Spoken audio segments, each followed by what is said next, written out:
রাস্তা ও ফুটপাত সকাল ক্যামেরা ধীরে ধীরে এগোয় ফুটপাতে ক্লান্ত পথিকেরা ঘুমোচ্ছে কেউ পুরনো কাপড় পরে খালি পায়ে হাঁটছে শিশুরা ভাতে টুকরো কুড়িয়ে খাচ্ছে এই শহরের প্রতিটি ইটের নিচে আছে হাজারো কষ্টের গল্প যাদের জীবন রাস্তার ধুলোয় মিশে গেছে।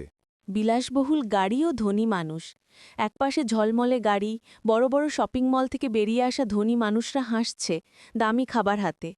অন্যদিকে ক্ষুধা, অভাব আর চোখে শুধু বেঁচে থাকার লড়াই।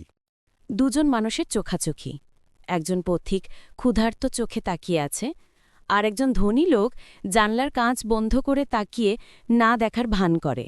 ক্যামেরা ধীরে ধীরে জুম আউট করে অন্ধকার ফুটপাত ও আলো ঝলমলে ভবনের ফারাক স্পষ্ট হয়। একই শহর, একই আকাশ, তবুও জীবন দুটি পথে চলে, একদিকে বেঁচে থাকা, অন্যদিকে বিলাস। গল্প যদি ভালো লাগে পাশে থেকে লাইক, কমেন্ট ও শেয়ার করবেন।